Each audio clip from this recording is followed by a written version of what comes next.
que se você for ter coragem de ler, pode ser que você vai estar lendo a sua vida. A triste realidade da sua vida, do seu dia a dia. Romanos capítulo 7. E outra coisa que eu gostaria de dizer para vocês antes de lermos, é que quem escreveu essa carta foi Paulo. E é o mesmo que escreveu a Timóteo dizendo assim: combati o bom combate, completei a carreira, guardei a fé. Desde já me está reservada a coroa da justiça, mas não somente a mim, mas também a todos quantos esperam. Romanos capítulo 7, verso de número 14 ao verso de número 24. Está escrito assim: porque bem sabemos que a lei é espiritual.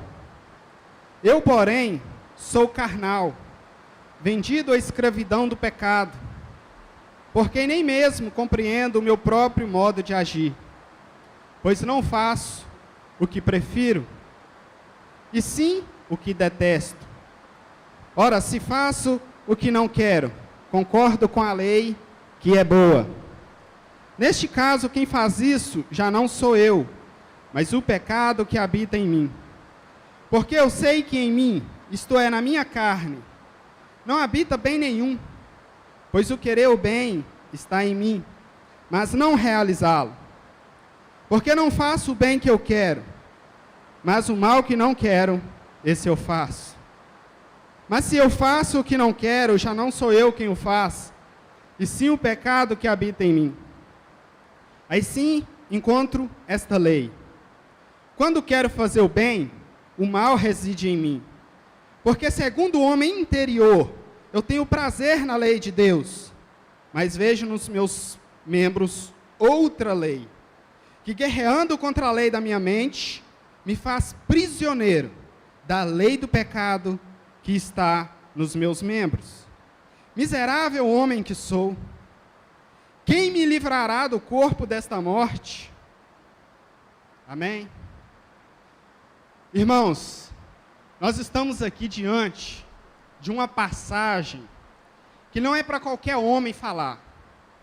Quem escreveu isso aqui é o apóstolo Paulo, um grande homem de Deus, um grande servo de Deus, um homem que escreve a carta mais teológica da Bíblia, e de repente, parece que ele se despe, ele abre o véu da sua vida, e ele começa a contar coisas que dificilmente um homem de Deus teria coragem de contar para outros crentes.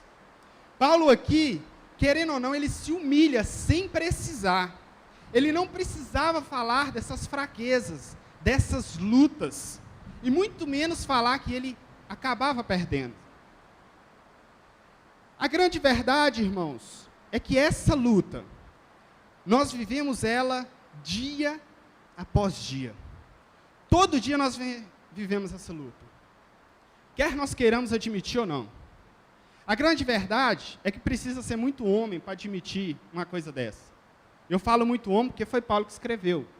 Mas assim, para a mulher também, assim como para o homem, servo de Deus, admitir em público coisas como essa, não é para qualquer um. E nós, irmãos, e eu vou dizer como é o meu modo de agir, eu tento tanto fazer as coisas boas, mas eu acabo não conseguindo.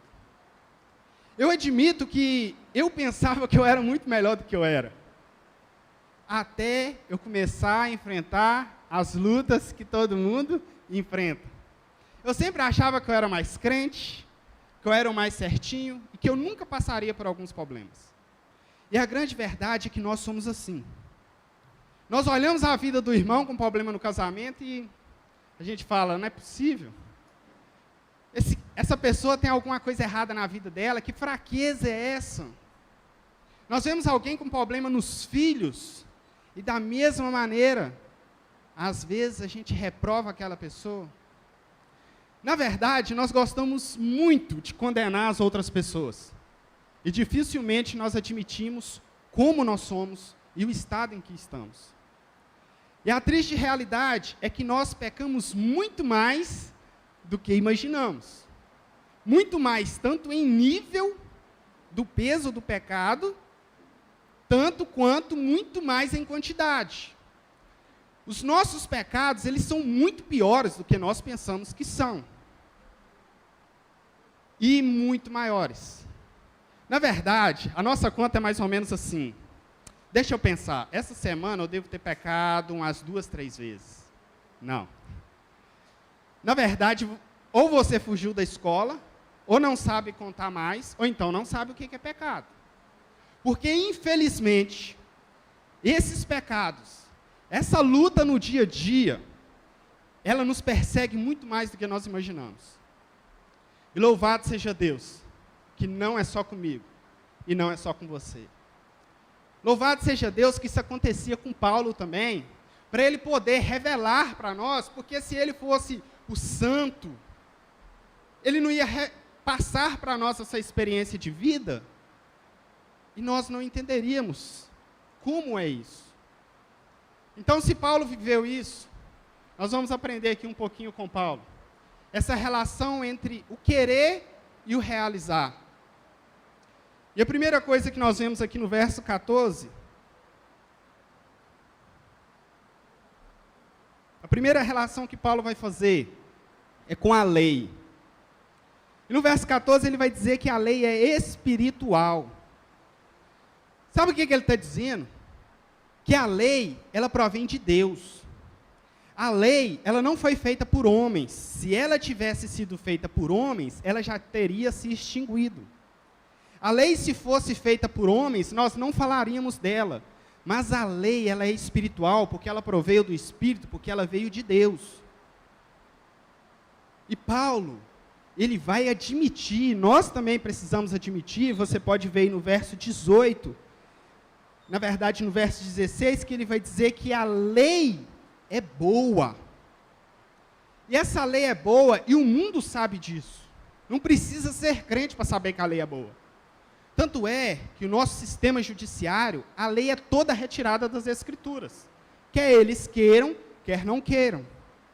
E Deus plantou esse senso de justiça, não somente nos crentes. O mundo sabe o que é certo, embora faça ou embora não faça.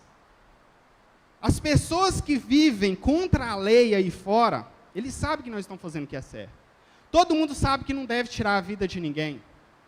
Todo mundo sabe que casamento é entre um homem e uma mulher. E qualquer coisa contrária a isso é nadar contra a correnteza. Eles sabem que a própria natureza cuida das coisas. Eles sabem que a geração deles termina neles mesmo. Todo mundo que se relaciona com o mesmo gênero, com o mesmo tipo sexual, ele não tem futuras gerações. Isso é a lei da natureza. Todo mundo sabe que está errado. E muitos que decidem nadar contra a correnteza, ir contra a lei de Deus, eu acredito que eles não aguentam muito.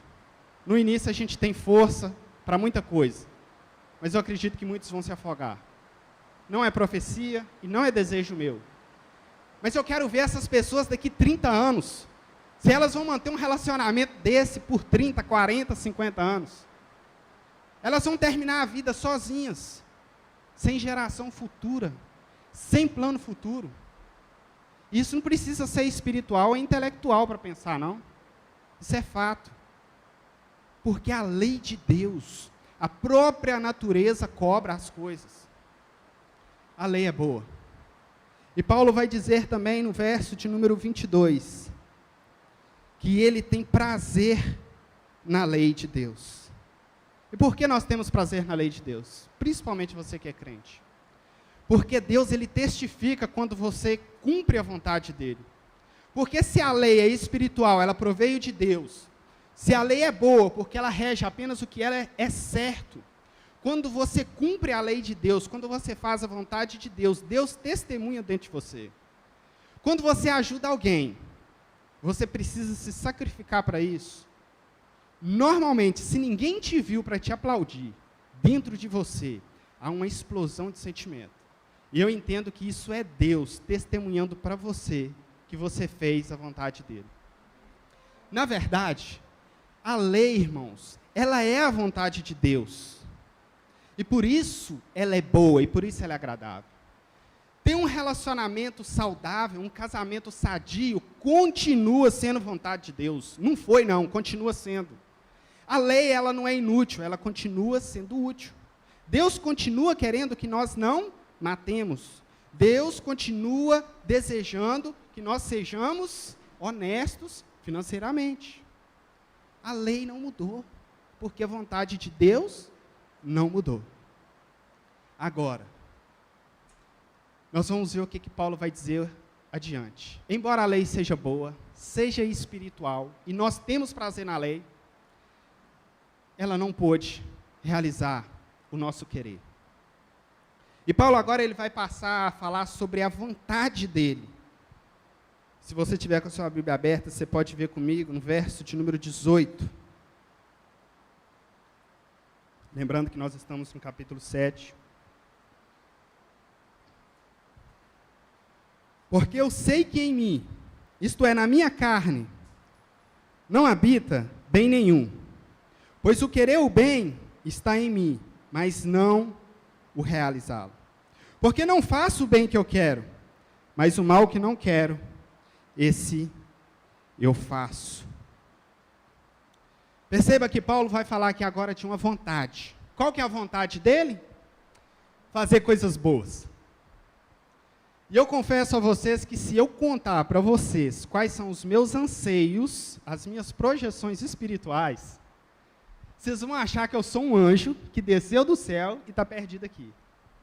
Mas quando vocês olham o que eu faço, como eu vivo a minha vida na prática, vocês vão gritar por socorro. Vocês vão falar, socorrem o Fernando porque ele está fora de si. Agora, como é possível uma distância tão grande entre querer algo e o realizar? Porque nós queremos.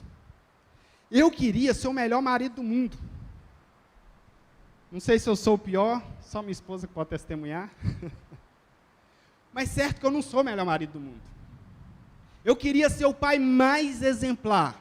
E embora eu queria, eu não consigo.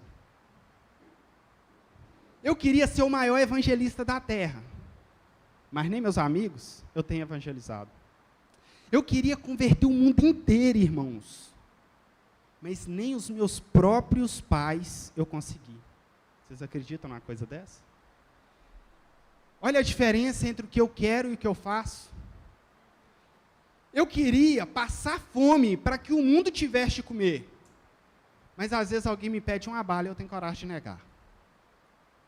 Mas eu queria não morar na casa que eu moro só para distribuir o dinheiro com os pobres. Que diferença entre o que eu quero e o que eu faço. E aqui Paulo, ele vai explicar agora por que ele queria isso. E perceba que o querer de Paulo certamente era muito melhor do que o nosso, vocês concordam? Um homem como Paulo, que vivia pelo Evangelho, que vivia fazendo a obra, que não tinha orgulho, que não tinha vaidade, que não se limitava em sofrimento para fazer a obra de Deus, com certeza a vontade dele era muito melhor do que a minha. Não sei com relação à sua, mas melhor do que a minha ainda assim era. Mas olha o que ele vai dizer. No verso de número 23. Mas vejo nos meus membros outra lei, que guerreando contra a lei da minha mente, me faz prisioneiro. Olha só, prisioneiro. Então tem uma lei, que é a lei boa, que está guerreando contra a lei ruim. É a mente contra o corpo. É a vontade dele contra o pecado. Mas o pecado torna ele prisioneiro. Aí ele diz assim, me faz prisioneiro da lei do pecado que está nos meus membros. Olha o que Paulo está dizendo, irmãos. Que nessa luta, entre o bem que ele quer fazer, e entre o pecado agindo na vida dele, infelizmente, quem vence é o pecado. E aí ele vai usar o termo prisioneiro. Prisioneiro é como alguém que é escravo. E quem é escravo não faz a própria vontade.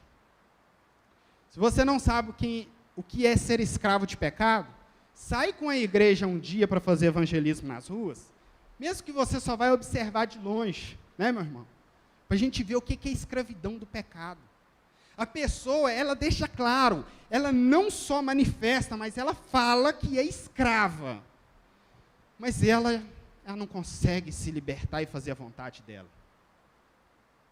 Ela fala, irmão, me ajuda. Mas naquele mesmo momento que ela está te falando, irmão, me ajuda, ele está planejando já fazer o mal. E a gente fica até confuso, esse irmão está de zoeira comigo. Mas não é escravidão. Ele quer se libertar e não consegue, porque ele já é escravo. E o pecado, irmãos, ele nos domina muito mais do que a gente pensa. Muito mais do que a gente gostaria. E por que nós estamos falando isso e por que Paulo fala isso? Por isso que, antes de eu começar, eu falei com vocês o versículo que Paulo fala para Timóteo. Completei a carreira, eu guardei a fé, eu combati o bom combate. Paulo não morreu nessa história não, tá? E nós também não vamos morrer não, em nome de Jesus. Aí Paulo vai chegar a uma conclusão, irmãos. Analisando esse querer tão bom que ele quer, e esse mal tão ruim que ele pratica, ele vai chegar na seguinte conclusão, no verso 24. E ele vai dizer assim, miserável homem que sou, quem me livrará do corpo dessa morte? O pecado é tão feio que eu não estou conseguindo nem falar. Irmãos, Paulo chega a uma conclusão aqui que ele não é nada. Que ele mais ele mesmo é ninguém. Que ele mais ele mesmo, ele não vai a lugar nenhum. E aqui ele faz como que um grito de socorro. Quem me livrará do corpo dessa morte? É tipo o que o salmista diz quando ele eleva os olhos para o monte, diz, eu elevo os meus olhos para o monte, de onde me virá o socorro? Paulo aqui, ele chega à conclusão de que ele precisa de socorro. E é aqui que é o centro do Evangelho. Por mais que pareça que não. Porque só quando a nossa vida chega no ponto em que você entende que você não pode, que você precisa de ajuda, que você precisa de que alguém venha te socorrer, é aí que Jesus entra. Porque é aí que o Evangelho oferece resposta. Antes de você chegar nessa conclusão, o Evangelho para você, sabe o que é? Jesus, ele é só um bom exemplo, uma ilustração de vida. Alguém que tem um bom exemplo de vida para a gente observar. Por isso que você vê muitas igrejas assim, porque eles não entenderam quem eles são. E aí, para eles, não tem como negar quem Jesus é. Mas aí eles não tratam Jesus como quem ele é, mas como mais alguém, como um profeta, como mais um que vai realizar milagres na sua vida, talvez como um médico. Outros vão entender Jesus como um complemento financeiro, alguém que vai te ajudar melhor nas finanças. Mas quando você entende quem você é diante da lei, aí sim, você precisa de Jesus não como essas coisas, mas como alguém que vai te resgatar, como alguém que vai te salvar, com a única solução para a sua vida. Ele não é um, ele é tudo. Amém? Então Paulo, ele chega a essa conclusão de que ele precisava de ajuda.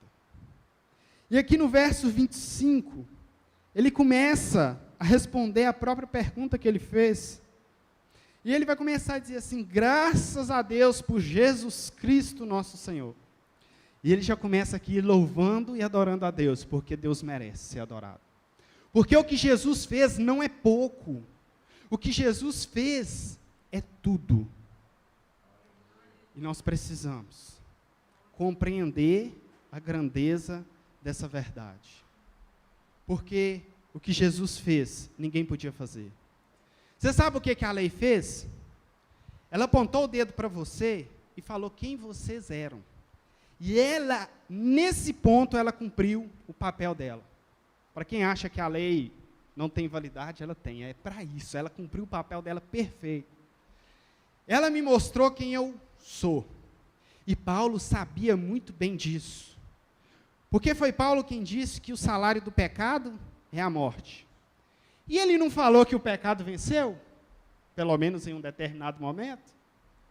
Se o pecado venceu uma vez, e o salário do pecado é a morte, significa que o contra-cheque já está feito, já está assinado. Se você não recebeu ele ainda, ele já está te esperando. É pagamento. Se vai vir atrasado ou adiantado, está te aguardando. E essa é uma realidade do mundo, e essa é a nossa realidade, enquanto não nos encontramos com Cristo. E aí, irmãos, graças a Deus, o capítulo de Romanos muda, e agora a história também muda. Porque agora Cristo entrou na história. Porque agora não é eu mais eu, mas agora é eu mais Cristo. E por isso, no capítulo 8 de Romanos, no verso de número 1, o capítulo mudou, irmãos, mas Paulo está continuando aí a ideia dele. A primeira palavra que está aí na maioria das versões, e em algumas talvez a segunda palavra, está escrita assim, agora. Sabe por que está escrito aí agora? Porque antes não era assim. Mas agora, em Cristo, aí é uma nova realidade. E não é todo mundo que pode dizer agora. É só quem viveu essa condição de entender onde estávamos, entender qual a nossa realidade, e que depositou, entregou sua vida para Cristo, é que pode dizer agora. Porque agora é você e Cristo. E é por isso que nós usamos o termo entregar a vida para Jesus. Por que isso? Porque você perdeu ela. Se o pagamento do salário é a morte, e a morte é o contrário da vida, você perdeu sua própria vida. E você mesmo não consegue resgatá-la. E agora você precisa ou continuar perdido, ou entregar para quem pode resgatá-la. Mas como pode, de condenados, de sentenciados à morte, agora podermos ter esperança? Na verdade, antes eu quero dizer para vocês aí a continuação do verso número 1 do capítulo 8. Agora, já não existe nenhuma condenação para os que estão em Cristo. É para quem está em Cristo. Não é porque a lei deixou de existir, não é porque agora é o tempo da graça e seja como for, não. É para quem está em Cristo. Amém? Mas como isso pode acontecer? No verso 3 do capítulo 8, vai dizer o seguinte: e assim Deus, lá no final dele, e assim Deus condenou o pecado na carne. Então Deus cobrou o preço. Aquele pagamento que era necessário, Deus condenou na carne de Cristo Jesus. Por isso que ele teve que vir como homem. Mas aí, no verso 4, já diz o oposto. No verso 4 vai dizer o seguinte: a fim de que a exigência da lei se cumprisse em nós. Então Cristo paga o preço, sofre a condenação, mas para que esse cumprimento se cumprisse em nós. Então você não conseguiu cumprir a lei, não consegue. E aí você busca socorro e você chega a Jesus. E ele cumpriu essa lei por mim e por você. E você sabe que ninguém resgata um escravo, embora nós não vivemos o tempo da escravatura, graças a Deus, Mas ninguém resgata um escravo e solta ele para o mar afora. Quando alguém resgata um escravo, o escravo passa a ser escravo de quem resgatou. E por isso que nós chamamos Jesus de Senhor. Às vezes a gente nem observa, mas é. Porque se ele nos resgatou, agora nós somos escravos de Cristo. E ele é nosso Senhor. Só que Jesus não podia nos resgatar e nos deixar solto nesse mundo. E aí o verso de número 14 vai dizer agora que nós somos, olha, verso 14 do capítulo 8. Pois todos os que são guiados pelo Espírito de Deus são filhos de Deus. Agora nós somos guiados pelo Espírito de Deus. E Paulo vai dizer que agora que nós temos o Espírito, nós já começamos a nos inclinar. Percebam a diferença, nós vamos ler o verso 5 agora. Antes, o pecado sempre vencia. E por isso Paulo diz que nós éramos escravos. Agora o verso 5 vai dizer o seguinte: os que vivem segundo a carne se inclinam para as coisas da carne, mas os que vivem segundo o Espírito se inclinam para as coisas do Espírito. Mais ou menos assim, na nossa mente as coisas crescem da esquerda para a direita, então entre vocês seriam da esquerda para a direita. Então antes era assim, ó, pecado. Era tipo assim, pim, toda hora, né? Só, você nunca vinha aqui para o meio, porque você era escravo. Aí entra o Espírito Santo de Deus e tirou o pecado todo, você não peca mais? Não, você continua pecando. Só que agora, a balança mudou. Agora, nós somos inclinados para coisas do Espírito. Amém? E você pode perguntar, Fernando, não encosta aí não? Só quando nós entrar na glória, irmãos. 100% espiritual. Só quando nossos corpos forem transformados em nome de Jesus. Mas agora, nós somos guiados pelo Espírito de Deus. E embora pecando, não somos mais escravos. Agora a nossa vida não é essa vida dominada, mas uma vida guiada pelo Espírito Santo de Deus. E por meio dessas conclusões, Paulo vai dizer algumas palavras que nós gostamos muito de dizer.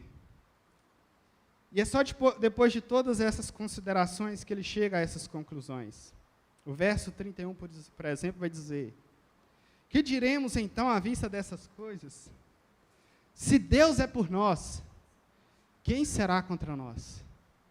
Porque depois que Cristo entrou, a história mudou. E também no verso 39 ele vai dizer: que vai nos separar do amor de Cristo? E a conclusão, resumindo o que Paulo fala, é nada. Nada vai nos separar do amor de Cristo. Porque se ele entregou o próprio Filho, o que ele não fará? E Paulo, em Filipenses, capítulo 2, verso 13, vai dizer o seguinte: é Deus quem opera, tanto querer, quanto realizar. É por isso que, enquanto nós tentávamos sozinhos cumprir aquilo que é bom, nós não caminhávamos para lugar nenhum. Mas aí Cristo entra na história. E é por isso que ele fala: eu preciso ir, para que ele venha. Porque o Espírito Santo, ele não é apenas um guia, ele não é apenas um consolador, ele também é tudo. Porque se não fosse o Espírito Santo, ia cumprir aquele provérbio que Pedro diz na sua carta: o cachorro voltaria para o próprio vômito, e a porca lavada voltaria para a própria lama.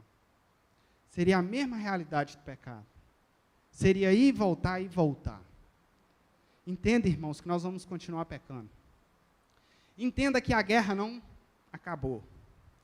Entenda que o combate vai precisar continuar sendo combatido. Que a fé vai precisar continuar a ser guardada. E é por isso que é pela fé. Porque aí você está com Cristo. E o Espírito Santo é o nosso guia. Você pode se colocar de pé? Nós já estamos terminando. para que você não fique muito aflito com o tempo. Você pode fechar os seus olhos. E eu queria te dizer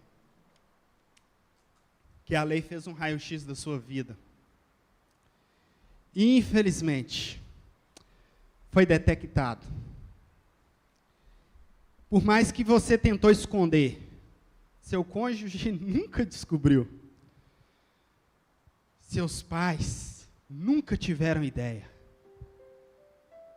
Seus filhos nem imaginam. O pastor da igreja, coitado, é inocente na situação. Os seus amigos, você até ri da cara deles, quando eles te elogiam. Mas a lei fez um raio-x da sua vida.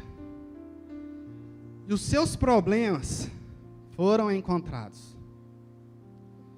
Infelizmente, suas falhas internas e externas foram detectadas e foram registradas. Infelizmente, não tem para onde esconder. Não adianta você ser irmão gêmeo idêntico. Não, lá tem seu nome, sua data de nascimento, seu DNA. Não tem como esconder. A lei te achou. A lei te pegou. E ela te encontrou. Ela encontrou suas falhas. E o seu salário já tá te aguardando. Não é questão de você querer ser bom, não. É questão que você não conseguiu mesmo. É questão que o pecado dominou. E você acabou perdendo. O diagnóstico foi feito. O laudo médico saiu. E o seu nome está lá. Com a doença sem cura. O homem não pode fazer nada. Não tem remédio. Não tem nenhum nome na terra capaz de operar um milagre na sua vida. Mas tem um nome no céu que pode. E é por isso que você precisa viver a sua vida em Cristo. E não adianta apontar o dedo para ninguém não, porque o diagnóstico da lei foi para você. E infelizmente, irmãos, é difícil admitir, mas quem nos livrará do corpo desta morte? Nós precisamos de socorro. E eu gostaria de te dizer que a boa notícia é que se você veio aqui hoje, você já tem inclinação para o Espírito. A não ser que você veio aqui planejando algum mal posterior e que hoje estar aqui era apenas um disfarce.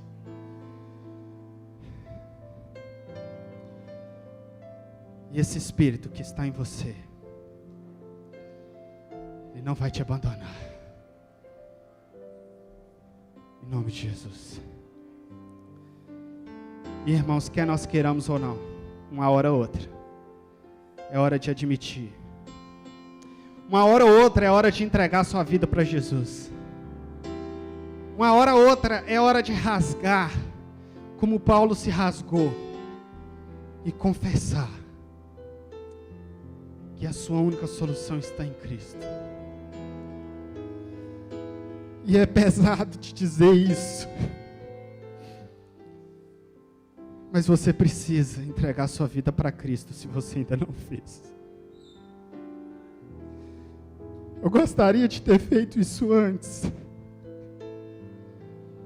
Eu gostaria que os meus pais fizessem, que os meus amigos fizessem. Mas é só o Espírito Santo que pode guiar alguém a fazer isso. Eu sempre quis fazer o bem, mas eu nunca consegui. Mas louvado seja Deus que Cristo entrou na minha vida. E um dia eu não sabia o que eu estava fazendo, mas eu estava caminhando para Cristo. Eu não sabia, mas eu estava aceitando e mudando a minha vida naquele dia. mudança não é da noite para o dia. E a luta também não acaba. Mas com Cristo, nós vamos vencer e nós vamos até o final. Eu te convido nessa noite, se você não fez isso ainda, a entregar sua vida para Jesus. Não é porque a nossa carne quer, não. É porque nós precisamos.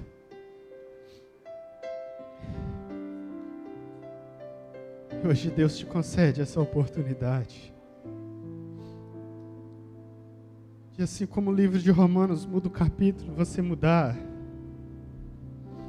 a história da sua vida. O antes e o depois. O antes e o depois de Cristo.